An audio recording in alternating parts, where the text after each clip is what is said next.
Good morning, everybody. How's it going? Aloha kakahiaka. As you can see, we're in the beautiful, absolutely gorgeous day here in the Ko'olaus. I believe we call this Ko'olauloa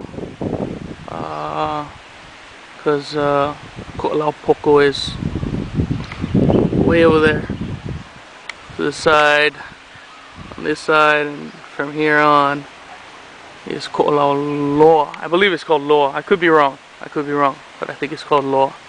I'm going to be shooting a couple of videos today, and hopefully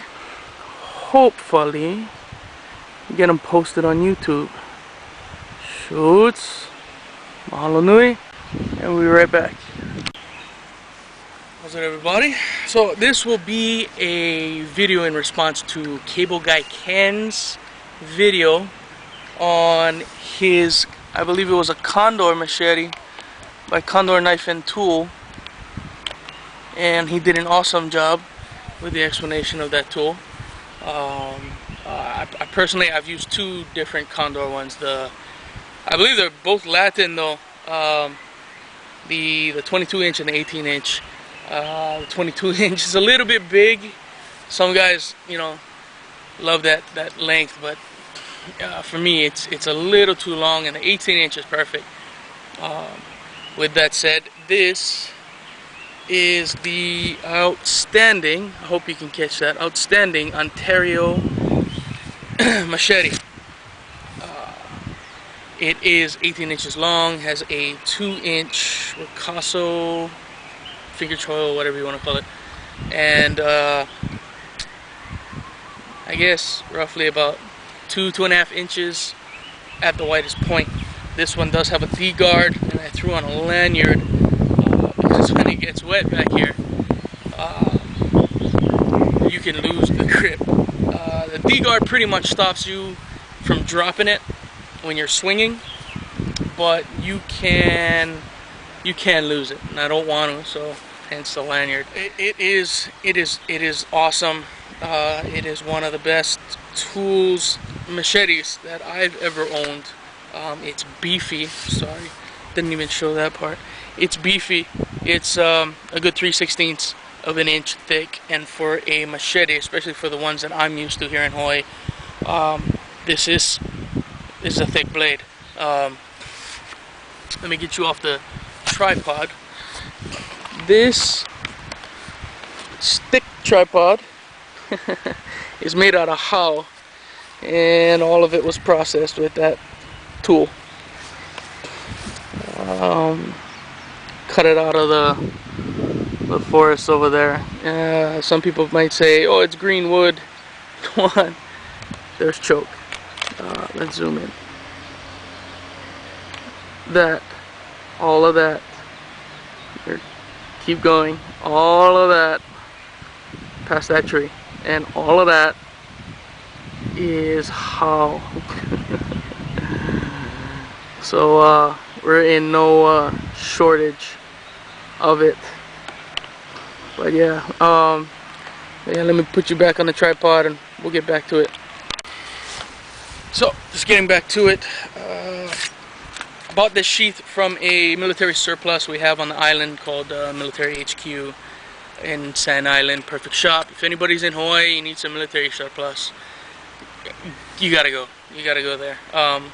Not that it's the only place to go, but the historical references are all there. The people who work there know what they're talking about. It's a perfect place to go for military surplus and military type items. It's a great sheath. It's rugged as hell. As you can see, it's pretty beat up from hiking and running around in the jungles here. The only two dings I have on this is that there is a bolt on the inside of there that connects this belt clip, and that bolt can get kind of rusty and leave a mark on your machete. It also leaves scratches going all the way up when you pull it out the sheath. I've tried to modify it, but nothing I've done so far has been a permanent, decent fix.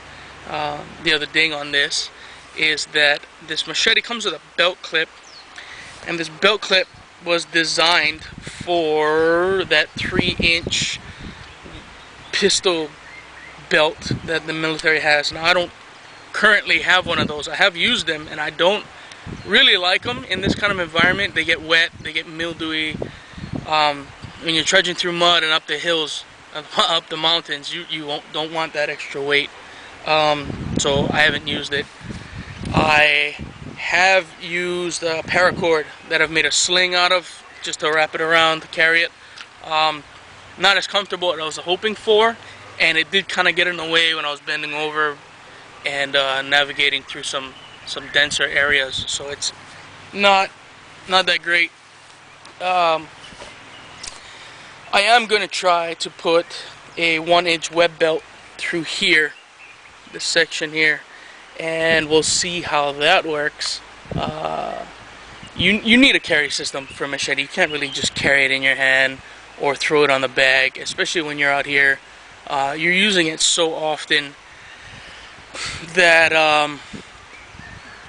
to be honest with you, I slap this to my bag and just take out the blade, and when I need to use 2 hands, I throw it in the ground, which is, not ideal, but it's definitely what happens, and it happens often. I know a bunch of surveyor guys, and they all do the same thing. If they don't, throw it into a tree or something, and they're throwing it into the ground. But yeah, that's my take.